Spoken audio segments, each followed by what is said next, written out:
नमस्कार मित्रों। हम पढ़ रहे थे मनोवैज्ञानिक कथाकार जैनेंद्र का उपन्यास त्यागपत्र। हम इस उपन्यास की शुरुआती 2 खंड पढ़ चुके हैं। इस वीडियो में हम पढ़ेंगे इस उपन्यास के आगे के खंड। उसके कुछ दिन बाद हम लोगों को इधर पूरब की तरफ आना पड़ा।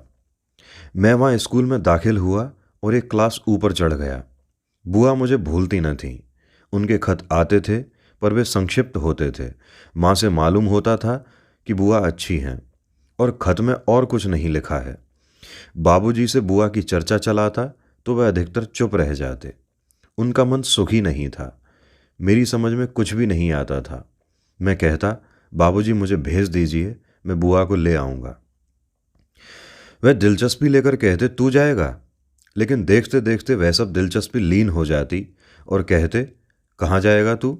मृणाल तो अपने घर की है, अपने सुख से रहे, हमें क्या। ब्याह के कोई 8-10 महीने बाद की बात होगी। देखते क्या है कि बिना कुछ खबर दिए बुआ एक नौकर लड़के के साथ घर चली आई हैं। पिताजी इस बात से अप्रसन्न हुए, पर क्या वे प्रसन्न भी नहीं हुए? माँ ने कोई नाराजगी नहीं प्रकट की, बल्कि उन्होंने तो परोक्ष में फूफा को काफी सर्द गर्म तक कह डाला।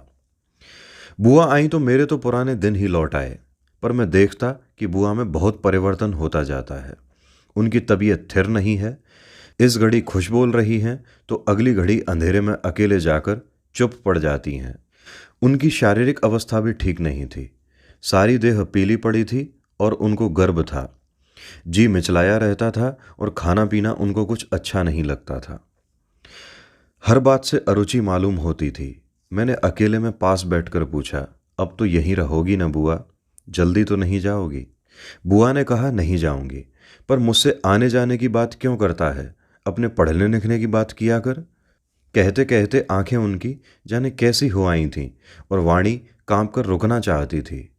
मैंने अपनी समझ में जाने क्या कुछ समझकर कहा, तो बुआ वहां जाने की कभी जरूरत नहीं है, मैं नहीं जाने दूंगा। बुआ ने कहा, भला किस जोर से नहीं जाने देगा? बस कह दिया, नहीं जाने दूंगा। बुआ व्यंग में हंसी। तू रोकने की बात करता है तो पहले क्यों नहीं रोक लिया था? अब किया कुछ नहीं हो सकता। उनकी उस समय की मुद्रा देखकर मुझे जोश हो आया। बोला, क्यों कुछ नहीं हो सकता? सब कुछ हो सकता है। देखूं फूफा कैसे ले जाते हैं। बुआ ने कहा, बड़े वीर बनते हो प्रमोद, पर इस बारे में बुआ से क्या कुछ भी पूछने को नहीं है? वह बुआ यहाँ की नहीं है, वहीं की है। अपने फूफा की चीज को छीनने वाले तुम कौन होते हो? मैं उन सारी बातों के मर्म को नहीं समझ सका था, लेकिन बुआ की वाणी की वेदना मुझे छुए बिना न रहती थी। मैं जान गया था कि अपनी ससुराल की याद पर उन्हें कष्ट होता है, लेकिन फिर इसमें दुविधा की क्या बात है? वह जगह नहीं पसंद है तो वहां ना जाएं, बस। लेकिन जिस आसानी से मैंने बस कह दिया, वैसी सरल बात नहीं थी। यह मैं आज खूब अच्छी तरह जानता हूँ। विवाह की ग्रंथि दो के बीच की ही ग्रंथि नहीं है, वह समाज के बीच की भी है। चाहने से वह क्या टूटती है? विवाह भावुकता का प्रश्न नहीं, व्यवस्था का प्रश्न है। वह प्रश्न क्या यूं टालने से टल सकता है? वह गांठ है जो बंधी कि खुल नहीं सकती। टूटे तो टूट भले जाए, लेकिन टूटना कब किसका श्रेयस्कर है? पर 8वीं क्लास का विद्यार्थी मैं यह सब नहीं जानता था। इसलिए उस समय अति संपूर्ण भाव से मैंने बुआ को आश्वासन दे दिया कि वह सदा इसी घर में रहेंगी। देखूं कौन फूफा होते हैं जो ले जाएं। ऐसा मन न करो बुआ, फिक्र क्या है? यह प्रमोद बड़ा होकर खूब कमाएगा और तुम्हारी खूब सेवा करेगा और तुम्हें कुछ कष्ट न होने देगा। बुआ को बिल्कुल भी मेरी बातों से ढांढस नहीं हुआ, यह भी मैं नहीं कह सकता। तब क्या उनके मुख पर हठात कुछ संतोष की आभा नहीं आ झलकी थी? हल्के से हंसकर बोली, तू ऐसा वीर है प्रमोद तो मेरी नैया पार लग जाएगी। क्यों, अब यह बता कि तू अपनी क्लास में अव्वल है या नहीं? अव्वल हूं कि फिसड्डी हूं, लेकिन उस समय तो मैं यह देखना चाहता था कि बुआ के मन में कोई चिंता क्लेश नहीं रह गया है। मैंने पूछा, तुम सच बताओ, वहां जाना चाहती हो या नहीं? बुआ ने कहा, सच बताऊं? हाँ, बिल्कुल सच सच बताओ। बुआ ने हंसकर कहा, क्यों सच सच बताऊं? मैंने नाराज होकर कहा, नहीं बताओगी? बोली, अच्छा सच सच बताती हूँ, मैं तेरे साथ रहना चाहती हूँ, रखेगा? यह कहकर उन्होंने ऐसे देखा कि मैं झेंप गया। और तब उन्होंने मुझे खींचकर अपनी गोद में ले लिया। फिर एकाएक मुझे अपने से चिपटा कर बोली, एक बात बता, तुझे बैंत खाना अच्छा लगता है? मैंने कहा, बैंत? बोली, मैं एक बार तुझे बैंतों से पीटना चाहती हूँ, देखूंगी तुझे कितना अच्छा लगता है। बुआ अजब तरीके से बातें कर रही थी। मैंने कहा, ये कैसी बातें कर रही हो? बोली, सच सच कहती हूँ प्रमोद, किसी और से नहीं कहा, तुझे कहती हूँ।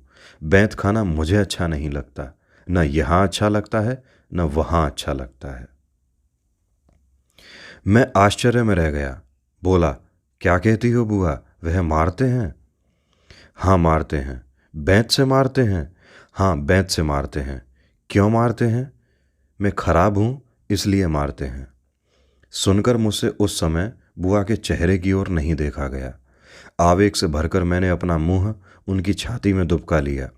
वहां दुबका हुआ मैं चाहने लगा कि बुआ को अपनी गोद में ले लेता और धीमे धीमे उनके माथे पर थपकी देकर कहता, वह सब भूल जाओ बुआ, बुरा खराब सब भूल जाओ। वह भी जगह है जहाँ कोई खराब नहीं है और जहाँ कोई बैंत नहीं है। हम दोनों वहीं चलकर रहेंगे। यह सोचता हुआ मैं बुआ की छाती में चिपका रहा। मुझे मालूम हुआ कि बुआ के मन में उच्छ्वास भर आया है और उनकी आंखों की एकाध बूंद भी मुझ पर गिरी। मुझे सारी बातें ज्ञात नहीं, लेकिन पिता और फूफा में कुछ पत्र व्यवहार हुआ था। पत्र व्यवहार काफ़ी लंबा हुआ। 3 महीने बुआ हमारे ही यहाँ रहीं। अंत में निर्णय हुआ कि फूफा उन्हें ले जा सकते हैं। पिता शायद इस बात के लिए तैयार हुए थे कि अगर आइंदा इस तरह बुआ बिना फूफा की मर्जी से चली आएंगी तो वह अपने घर में आश्रय न देंगे। फूफा ने पिता के सामने अपनी पत्नी पर कुछ अभियोग भी लगाए थे, जिनको फिर इन्होंने क्षमा प्रार्थना पूर्वक वापस भी ले लिया था। एक बार मैं बाबूजी के पास था, तभी बुआ वहां आईं। आकर चुपचाप एक तरफ बिछे तख्त पर बैठ गईं। बाबूजी ने कहा, मृणाल, कहो कैसी तबीयत है? अच्छी है। यहाँ शायद तुम्हारा मन नहीं लगता मालूम होता है। मृणाल चुप।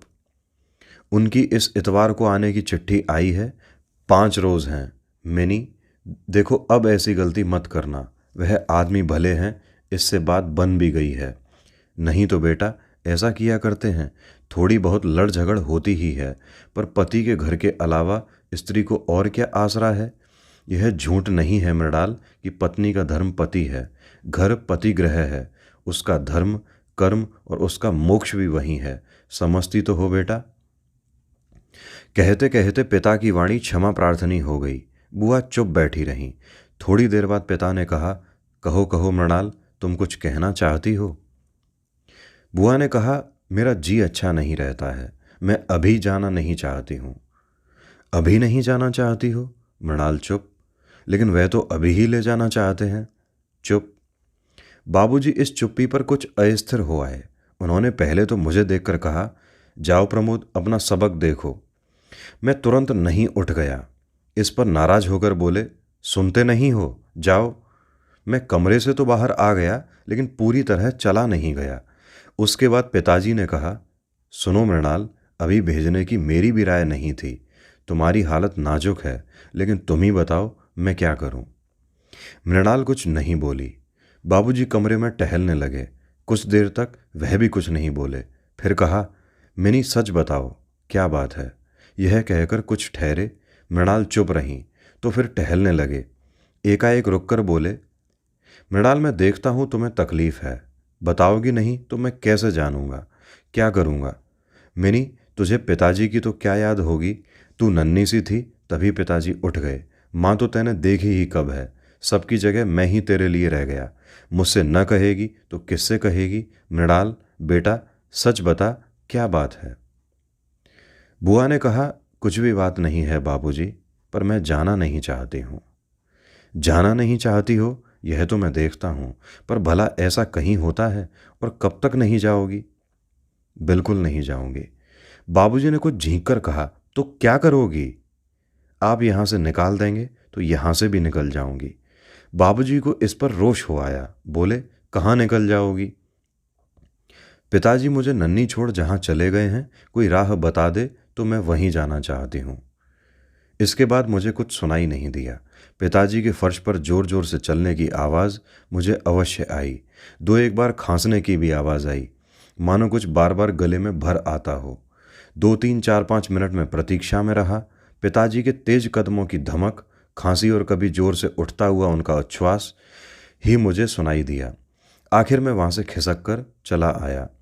इसके बाद मिलने पर मैंने बुआ से पूछा, बुआ, पिताजी भेजने को कहते हैं? बुआ ने डपट कर कहा, चुप रहा करो जी प्रमोद, अपने काम से काम रखा करो। मुझे उनका यह गुस्सा बिल्कुल समझ में नहीं आया। मैं भी उस दिन तुनक कर अपने अलग अलग रहा, पर संध्या समय अचानक वह मुझे अपने गले लगाकर रोने को हो आई। बोली, तू रूठ गया प्रमोद? थोड़ी देर बाद अपने आप से कहने लगी, बाबूजी मुझे भेजने को कह रहे हैं, चली जाऊं? मैं क्या जवाब देता। उन्होंने मेरे कंधे पर हाथ रखकर कहा, मुझे चले जाना चाहिए। क्यों प्रमोद? मुझे चुप देख फिर वह बोली, अच्छा जाने दे इस बात को, यह बता, मैं चली गई तो तू मुझे याद करेगा? उस समय मैंने कहा, बुआ, मैं तुम्हें पीछे बहुत याद करता था, मर जाऊं तो भी याद करेगा? मैं तब समझदार था। कहा, ऐसी बातें मत करो बुआ, मैं नहीं सुनना चाहता। अच्छा एक बात बता, तू बड़ा हो जाएगा तब मैं बुलाऊंगी तो तू आएगा? फौरन आऊँगा। कैसी भी हालत में हुई तू आएगा? हाँ आऊँगा। तो सुन, मैं कहती हूँ तू नहीं आएगा, मैं तुझे बुलाऊंगी ही नहीं। कहती हूँ तुम सब लोग मुझे भूल जाना, मैं जैसी गई वैसी मरी। इसके बाद मैं तुम लोगों को बिल्कुल तकलीफ नहीं दूंगी। थोड़ी देर बाद बुआ ने मुझसे पूछा, तू जानता है पति का घर क्या होता है? मैंने कहा, मैं नहीं जानता। स्वर्ग होता है। मैंने मान लिया कि स्वर्ग होता होगा, लेकिन मेरे इस सहज भाव मान लेने से उन्हें जैसे सांत्वना नहीं हुई। बोली, वह तो स्वर्ग ही होता है, जिसके लिए ऐसा नहीं है वही अभागिनी है। मुझे चुप देख वह आगे बोली, जानता है स्वर्ग क्या होता है? जल्दी से अपने आप ही बोली, स्वर्ग बड़े आराम की जगह होती है, वहाँ देवता रहते हैं। अगले सवेरे उनकी अवस्था बिल्कुल प्रकृतिस्थ मालूम होती थी। उन्होंने माँ से कहा कि धोबी को कपड़ों के लिए कह दें, इतवार तक आ जाएं, क्योंकि फिर जाना है। 2 4 छोटी मोटी चीज़ें भी बाजार से मंगाने को कहीं। उस समय वे अपने सामान को ठीक संगवाने में प्रवृत्त दिखने लगीं। इस बक्स का सामान उसमें हो रहा था, उसका इसमें हो रहा है। इस बार पुस्तक कोई साथ नहीं ले जाएंगी। पुस्तकें अच्छी चीज़ नहीं होती, उन्हें अच्छी नहीं लगती, उनसे समय बर्बाद होता है।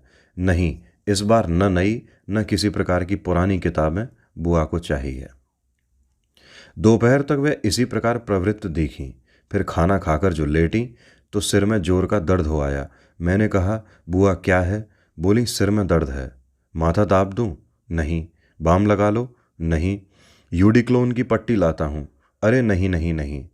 मालूम हुआ कि उन्हें 2 3 रोज से सख्त कब्ज है, पेट पत्थर हो रहा है। मैंने कहा, डॉक्टर? बोली, कोई डॉक्टर वॉक्टर नहीं। मैंने कहा, फिर? बोली, सब ठीक हो जाएगा। दर्द बढ़ता ही गया।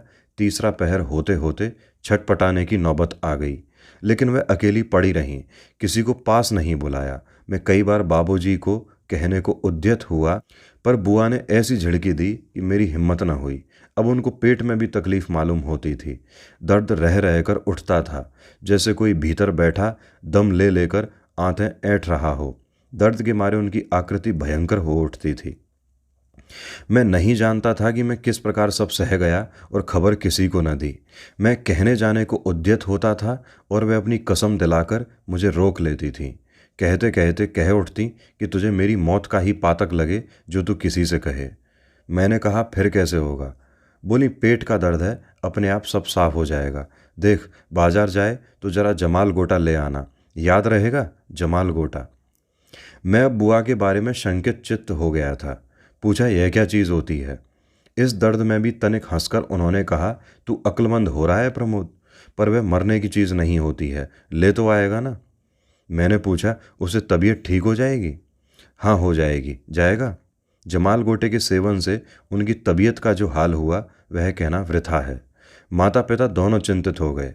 मैंने भय के मारे कुछ नहीं कहा। आशंका हो गई कि कहीं गर्भ न जाता रहे। वह तो न गया, पर और सब कुछ हो गया। 3 रोज में उनका ऐसा मुंह निकल आया कि तरस आता था, जैसे मरकर जी ही हो। करुणा होती थी, लेकिन करुणा हद लांघकर क्रोध हो जाती है क्या? गुस्से में भरकर मैंने बुआ को खूब सख्त सुस्त कहा। सुनती रहीं। फिर वह बोली, तू भी मुझे ही कहेगा प्रमोद? और नहीं तो किसे कहूँगा? अच्छा तू भी कह ले। बुआ ने कुछ ऐसे भाव से यह बात कही कि मेरा काठिन्य अपने में ही कुंठित हो रहा। मैं कातर हो आया। कहा, फिर यह तुमने क्या किया बुआ? क्या किया? मैं जानता हूँ जो हुआ है तुमने ही किया है।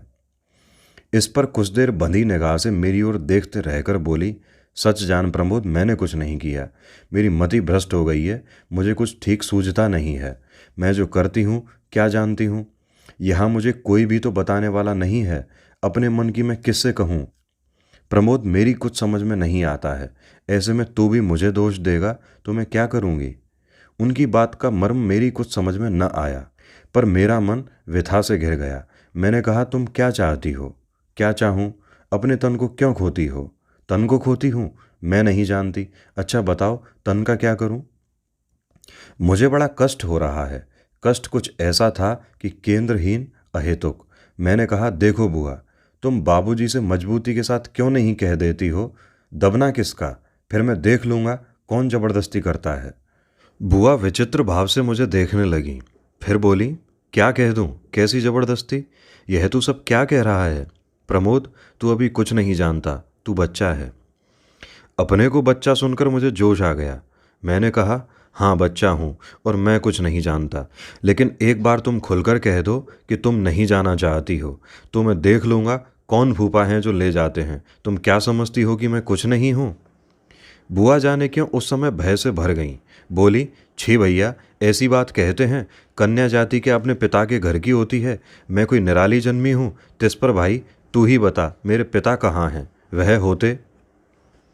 मैंने अवश्य भाव से मानो चिल्लाकर कहा, कौन पिता? कैसे पिता? कैसी बात करती हो बुआ? बाबूजी तुम्हारे नहीं हैं, अम्मा नहीं हैं, मैं नहीं हूँ। बुआ ने धीरे से कहा, कोई नहीं है। मैंने उस समय उनके कंठ से लगकर कहा, मैं नहीं हूँ, मैं नहीं हूँ। उन्होंने मुझे आलिंगन में बांध लिया।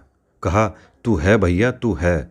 तू ही तो है, नहीं तो मैं यह पेट का कुकर्म लिए यहाँ क्यों जी रही हूँ। इतवार को फूफा आ गए। उन्हें बुआ की हालत देखकर बड़ा विस्मय हुआ।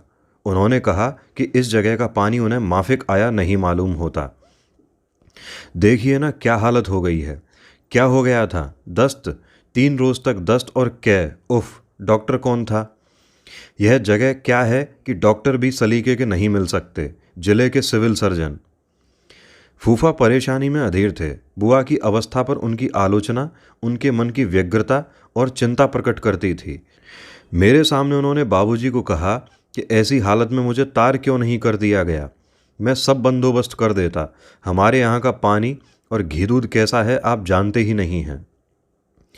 मसल है घी और मरद पचाह का। कैसी ही गिरी तबीयत हो वहाँ देखते देखते संभल जाती है। पिताजी से कुछ विशेष उत्तर नहीं बन पड़ा। ऐसा मालूम होता था कि उन्हें स्वीकार है कि बेशक उन्हीं का अपराध है। पिताजी ने 2-1 बार कहा कि खैर हालत कमज़ोर है, कुछ दिन ठहर कर ले जाएं तो क्या बेहतर न होगा? पर हालत कमज़ोर है तब तो फूफा का कर्तव्य और भी स्पष्ट हो जाता है। आप ही सोचिए, ऐसी हालत में उन्हें छोड़ जाना कहाँ तक मुनासिब है। पर आप देखिएगा कि वहाँ पहुँचकर थोड़े दिनों में ही तबीयत हरी हो जाती है। और सच पूछिए तो छोटे मोटे रोगों की परवाह करना उनकी परवरिश करना है। 100 दवाओं की एक दवा है बेफिक्री। फूफा ने फिर कहा, आपने उन्हें समझा तो दिया ही होगा, जरा सेहत का ख्याल रखा करें और दुनिया का भी जरा लिहाज रखना चाहिए। आप जानिए, बहू बेटियों की चलन की रीति नीति हुआ करती है। अपने तो वही पुराने अकीदे हैं। अपना कुलशील चला आता है, वह न निभा तो फिर क्या रह गया। जरा ये बातें समझा देनी चाहिए। मैं तो अपनी तरफ से थोड़ा बहुत कहता ही हूँ, लेकिन आप जानिए आपकी बात का मुझसे कहीं अधिक असर होगा। मैं 8वीं क्लास में पढ़ता था। तब मैं क्या समझता हूँगा क्या नहीं समझता हूँगा, फिर भी वे बातें मुझे बिल्कुल अच्छी मालूम नहीं हो रही थीं। जी में कुछ बेमतलब गुस्सा चढ़ता आता था। जी होता था कि वहीं के वहीं कोई दुस्सह अभिनय कर डालूं। ऐसे भाव की कोई वजह न थी, पर बाबूजी की कुछ दबी हुई स्थिति की झलक उनके चेहरे पर देखकर बड़ी खीज मालूम हो रही थी। पर जाने मुझे क्या चीज़ रोक रही थी कि मैं फट नहीं पड़ा। बाबूजी ने फूफा के जवाब में कहा, जी हाँ, जी हाँ। सहसा फूफा मेरी ओर मुखातिब हुए। कहा, कहिए जनाब, आपका इस्म शरीफ। ओ याद आया, प्रमोद। प्रमोद मेरा नाम है तो है, इससे किसी का क्यों कुछ मतलब है। और मैं कुछ नहीं बोला। किस दर्जे में पढ़ते हैं? इस छमाही इम्तिहान में फेल हो गया हूँ। फेल हो गए हो? यह खबर तो बुरी है। किस जमात में? मैं चुप रहा। क्यों बोलूँ? नहीं बोलता। घबराओ नहीं, किस जमात में पढ़ते हो? मैं फेल होने से नहीं डरता। उन्होंने बड़े प्रेम से कहा, फेल होने से डरना चाहिए भाई। जो मन लगाकर शुरू में पढ़ते हैं वे ही आगे जाकर ज़िंदगी में कुछ करते हैं, समझे? अच्छा, यहाँ आओ, आओ हमारे पास आओ। मैं अपनी जगह ही रहा, टला नहीं। पिताजी ने कहा, जाओ बेटा जाओ, जवाब दो। तब मैं छाती निकालकर चलता हुआ फूफा के सामने खड़ा हो गया। उन्होंने अपने दोनों हाथों से मेरे दोनों कंधों को पकड़कर हिलाते हुए कहा, दर्जा 7 में पढ़ते हो या 8 में? 8 में। देखो, क्लास में फेल नहीं होना चाहिए। अच्छा बतलाओ, इकन्नी लोगे या दुहन्नी? कहकर उन्होंने अपनी जेब में हाथ डाला। मैं अपने मन का पाप कह दूं।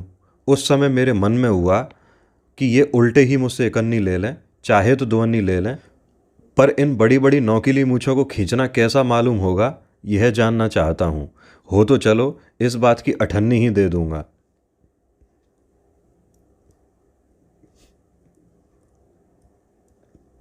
दो बंद मुट्ठियां सामने कर फूफा ने कहा, बोलो कौन सी लोगे? मैं देखता रह गया, कुछ नहीं बोला। जल्दी बतलाओ, नहीं तो दोनों का माल उड़ जाएगा और फिर ताकते रह जाओगे। मुझको बहुत बुरा मालूम हो रहा था।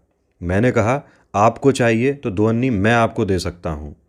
सुनकर झेंप के साथ वे हो करके हंस पड़े। उनकी हंसी की कृत्रिमता और झेंप देख मुझे गर्व हुआ। मैंने कहा, मैं 8वें दर्जे में पढ़ता हूँ और इस इम्तिहान में अव्वल आया हूँ। फूफा इस पर फिर हंसे, हो। मुझे ऐसा मालूम हुआ कि वह मुझसे असंतुष्ट हुए और उनके असंतोष में जाने क्यों मुझे प्रसन्नता हुई। ऐसा मालूम हुआ जैसे पिताजी का मैं बदला ले सका हूँ। अगले दिन जाने की तैयारियां होने लगीं। मुझसे बुआ ने कहा, प्रमोद, मेरा कहा सुना सब माफ़ करना, जाने तुम लोगों के अब कब दर्शन हो। मैंने तय किया था कि बुआ के लिए मुझे मजबूत बनना होगा, पर बुआ के सामने मेरी मजबूती सब टूट जाती थी। बुआ की यह बात सुनकर मेरा चित्त विह्वल हो आया। कुछ कहने के लिए कहा, बुआ, खत लिखती रहोगी? बुआ ने कहा, खत? देखो। मैंने कहा, जरूर जरूर लिखना बुआ, बुलाओगी तब मैं फौरन आ जाऊंगा। मैं रेल में अकेला सफ़र कर लेता हूँ। तुमको नहीं बुलाऊंगी तो और किसको बुलाऊंगी? पर क्यों रे, अकेला सफ़र करके तू मुझ तक आएगा? मैं आऊँगा बुआ, मैं आऊँगा। बुलाओगी तभी सब काम छोड़ आऊँगा। बुआ ने हल्के से मेरे गाल पर चपत मारकर कहा, पगला। उस बार जाते समय बुआ माँ के पैर छूकर रोती हुई सामने खड़ी हो गई। बोली कुछ नहीं। माँ ने द्रवित भाव से उन्हें अपने कंठ से लगाकर कहा, मिनी, मैं तुझे जल्दी बुलाऊंगी। वहाँ अपनी गृहस्थी अच्छी तरह संभालना और पति को सुखी करना मिनी। माँ ने गदगद कंठ से भांति भांति के आशीर्वचन कहे। बुआ मस्तक झुकाकर मानो सब झेलती रहीं। पतिव्रता रहने, पूतों फलने, बड़ भागिन होने आदि के आशीर्वाद उन्होंने ऐसे प्रणत भाव से लिए कि मानो उनके नीचे वे गड़कर मर भी जाएं तो धन्य हो जाएं। नहीं तो पिताजी के सामने बुआ फूट फूट कर रोने लगी। पिताजी ने झट रूमाल निकालकर चेहरे को बार बार पोंछा। निरर्थक भाव से जल्दी जल्दी कहा, क्या है, क्या है? कुछ नहीं, रो मत, ठिठ ठिठ रोते हैं। और कहते कहते हठात वे बुआ के सामने से दूर चले गए और साथ जाने वाली गठरी पोटरी, बक्स बिस्तर गिनने और बतलाने और उठवाने में लग गए। ऐसे कि बस बहुत ही काम है, हमें क्या फुर्सत रखी है। मैंने प्रण किया था कि मैं नहीं रोऊंगा, नहीं रोऊंगा। मैं नहीं रोया। मुझे बेहद गुस्सा मालूम होता था कि मैं क्यों कुछ उत्पात नहीं किए डाल रहा हूँ। मेरे मन में हो रहा था कि कोई मुझसे झगड़ता क्यों नहीं है। इससे उससे किसी न किसी से टक्कर लेने को जी होता था। बुआ वे जाएं तो जाएं, मेरा उनसे कुछ मतलब नहीं है। मेरा किसी से कुछ मतलब नहीं है। मैं अकेला सब कुछ से निपट लूँगा। हाँ, अकेला। मुझसे मत बोलो, कोई मत बोलो। मैं नहीं याद करूँगा बुआ को। पर वे क्यों चली जा रही हैं? मेरे रहते क्यों चली जा रही हैं? और ये फूफा कौन बला हैं कि ले जाएंगे? ले जाएं तो ले जाएं, जाएं, अरे टलें तो। एक अहेतुक त्रास मुझे दाबे हुए था, वह न रोने देता था। न कुछ करने देता था। नतीजा यह हुआ कि मैं बुआ की विदा के समय देखते देखते एकाएक इतना झल्ला आया कि भागकर बुआ वाली कोठरी में अपने को बंद करके खड़ा हो गया।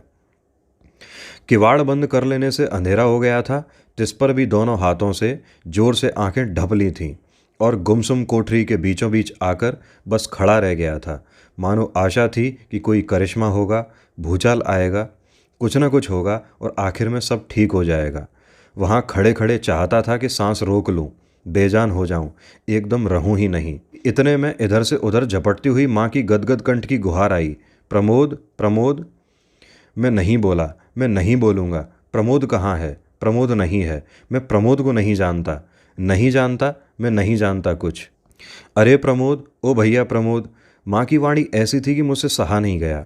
मैंने अपनी जगह से ही चीख कर कहा, क्या है? मैं नहीं सुनता। कहाँ है रे तू? तेरी बुआ बुला रही है। मैं कोठरी से बाहर निकल आया। बोला न चाला, ड्योढ़ी की ओर बंधे भाव से बढ़ता चला गया। बाहर आकर देखता हूँ कि सब तैयार हैं। फूफा कह रहे हैं, जल्दी करो, जल्दी करो। बुआ खड़ी हैं, मुंह पर घूंघट है।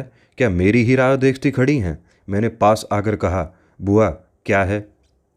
वे झपटकर मेरे गले से लग गईं और ऊंची आवाज़ से रो उठीं। फूफा ने कहा, रेल का वक्त हो रहा है, चलो चलो।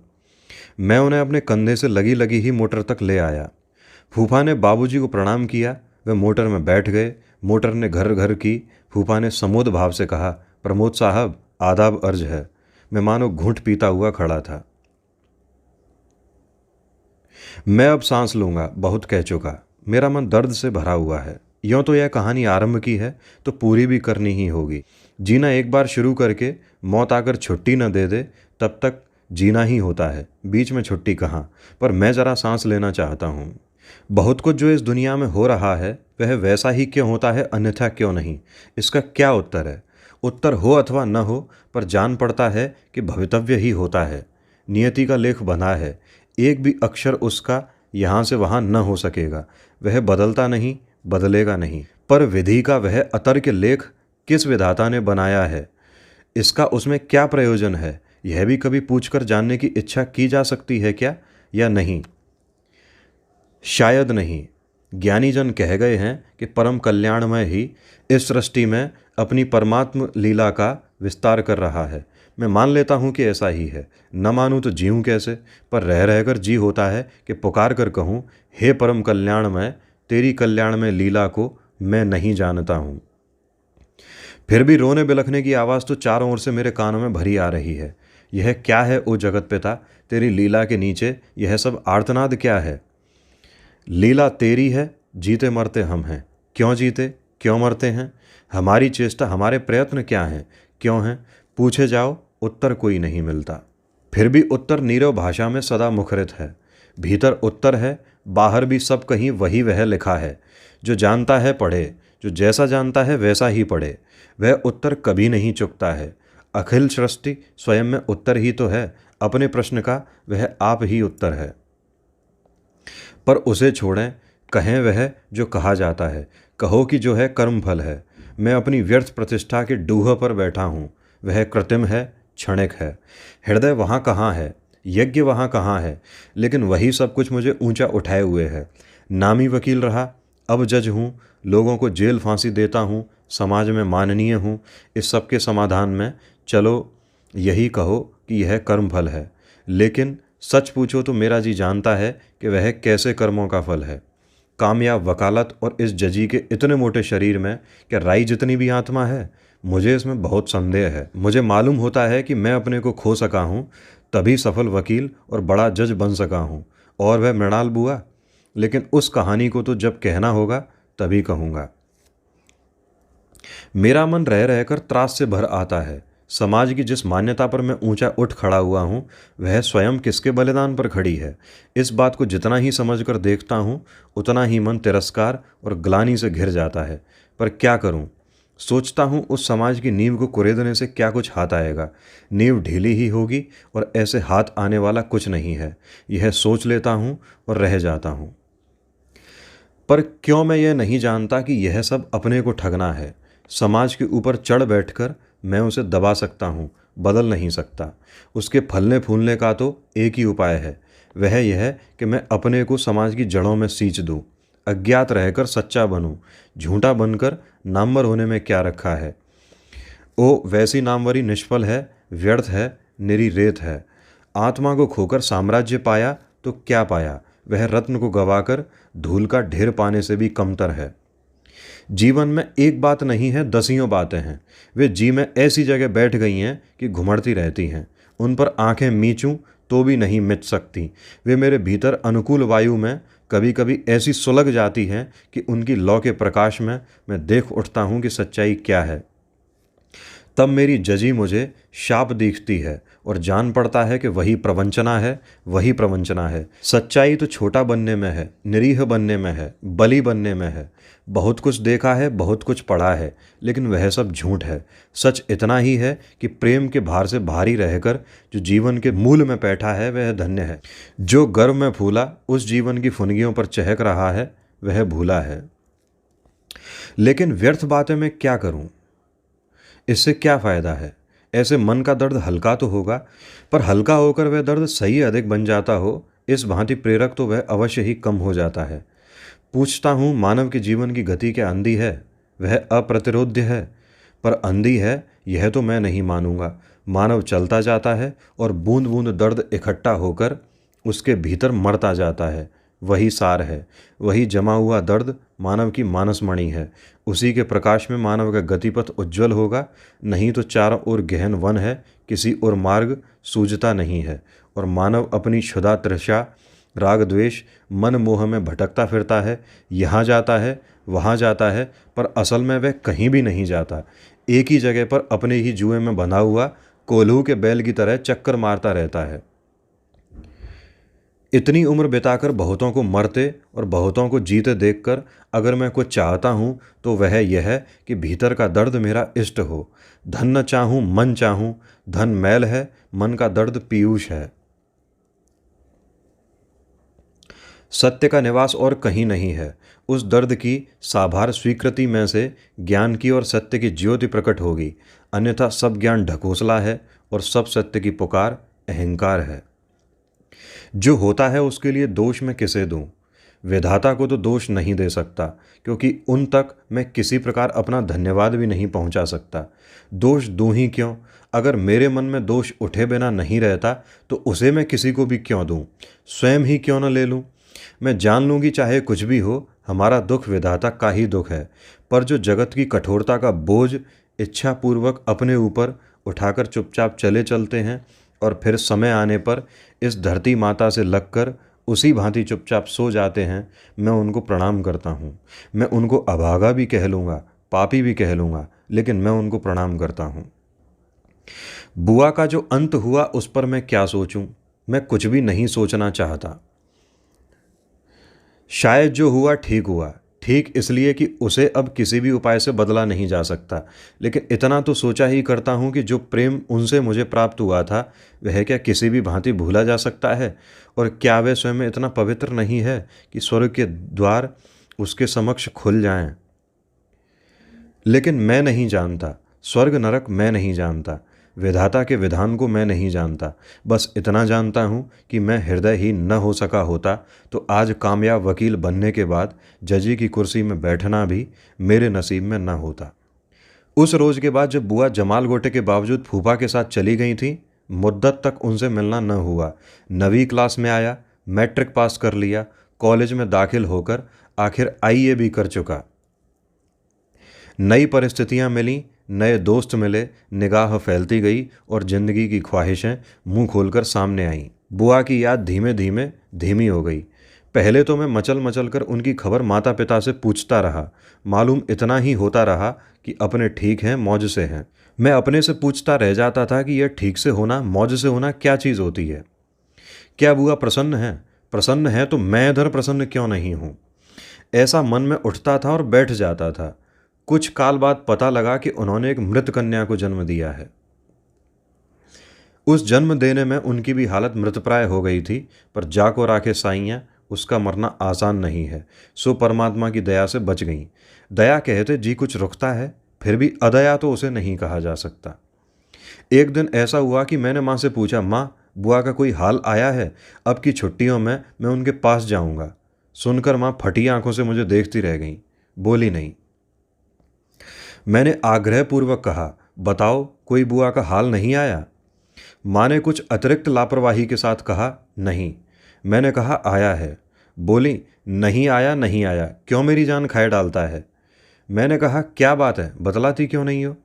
बोली, बात कह तो दिया कि बात कुछ भी नहीं है, वह अच्छी होगी और क्या, अपना पढ़ना लिखना कुछ भी नहीं, जब देखो बुआ बुआ, जा तेरी बुआ मर गई। हाँ तो खबरदार जो बुआ की बात मुझसे की। मैं सख्ते में आ गया, पूछा, क्या है क्या है? कुछ नहीं, चल जा अपना सबक देख। मैं किसी भांति माँ से कुछ पा न सका, वह कुछ कहती ही नहीं थी। बाबूजी से पूछा, वह भी जवाब में चुप रह गए। मैंने कहा, बाबूजी सच बताइए, बुआ मर गई है? बाबूजी आंख फाड़कर रह गए, बोले, किसने कहा? किसी ने भी नहीं कहा। आप सच सच बताइए, मर गई हैं? नहीं तो क्या बात है? बात कुछ नहीं है। मुद्दत बीत गई पर मैं इस रहस्य को न खोल सका। अब से बुआ की चर्चा घर में निषिद्ध बन गई। उनका नाम आता तो सब चुप रह जाते। पिताजी की प्रकृति ही बदल गई दिखती थी। वे कुछ भीरू गंभीर हो चले थे। माँ चिड़चिड़ी होती जाती थी। बहुत दिनों बाद जो बात मैंने जानी वह यह थी कि पति ने बुआ को त्याग दिया। बुआ दुश्चरित्रा हैं और फूफा को मालूम है कि वह सदा से ऐसी हैं। छोड़ दिया है, इसका पूरा मतलब एकाएक समझ में नहीं आया। छोड़ कहाँ दिया है? क्या वे खुद चली गई हैं या किसी अलग स्थान पर उनको रख दिया गया है, या उसी घर में ही हैं और संबंध विच्छेद हो गया है? पता चला कि उसी शहर में एक अलग छोटे से घर में रख दिया गया है।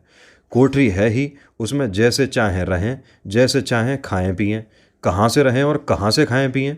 कहीं से रहें और कहीं से खाएं पिएं। यह भी ज्ञात हुआ कि फूफा ने तो कहा था कि मैं के चली जाओ, पर बुआ इसके लिए बिल्कुल राजी नहीं हुई। धमकाया गया, मारा पीटा गया, पर उन्हें मरना मंजूर हुआ, हमारे यहाँ आना कबूल नहीं हुआ। तब खुद फूफा आकर उन्हें अलग घर में छोड़ आए हैं। यह सब कुछ कहानी सा मैंने सुन लिया। मेरी कल्पना आरंभ में तो उधर उत्साह के साथ बढ़ी, फिर शनह शनह उत्साह शांत हो गया और जीवन उस कहानी को स्वीकार कर सहज गति से चलने लगा। जिंदगी है, चलती जाती है, कौन किसके लिए थमता है। मरते हुए मर जाते हैं, लेकिन जिनको जीना है वे तो मुर्दों को लेकर वक्त से पहले नहीं मर सकते। गिरते के साथ कोई गिरता है, यह तो चक्कर है। गिरता गिरे, उसे उठाने की सोचने में तुम लगे कि पिछड़े, इससे चले चलो। पर इस चला चली के चक्कर में अकस्मात मुझे और भी पता लगा। वह यह है कि अब बुआ उस जगह नहीं है, वहाँ से अमुक नगर चली आई है। कोयले की दुकान करने वाला एक बनिया साथ है। वह अमुक नगर जहाँ हम रहते थे उससे दूर नहीं था। बुआ उसी के एक कोने में आ टिकी होंगी। यह बात एकदम बहुत आश्चर्यजनक और असंभव सी लगी। इसके थोड़े दिनों बाद पिताजी का देहांत हो गया। अब हम जरा संकुचित भाव से रहने लगे, क्योंकि माँ बहुत सोच विचार वाली थी, झूठी सांस से बचती थी और मेरे बारे में ऊंची ऊंची आशाएं रखती थी। इसी बीच मैं एफए कर चुका था, 3rd ईयर में पढ़ता था, यूनिवर्सिटी जा रहा था कि उस नगर के स्टेशन का बोर्ड देखकर एकाएक मन में संकल्प सा उठने लगा। सोचा कि अभी तो नहीं, पर लौटते हुए अकेले में जरूर यहाँ उतरना होगा। मैं बुआ को ढूंढे निकालूंगा और कहूँगा, बुआ तुम, यह तुम्हारा क्या हाल है, चलो यहाँ से चलो। यूनिवर्सिटी से छुट्टी होते ही घर पहुँचने के लिए माँ ने लिख भेजा था। बात यह है कि मेरे ब्याह की बातचीत के सूत को उठाकर इस बार माँ उसमें पक्की गांठ दे देना चाहती थी, लेकिन लौटते हुए रास्ते के उस स्टेशन पर उतरे बिना मुझसे नहीं रहा गया और मैंने बुआ को खोज निकाला।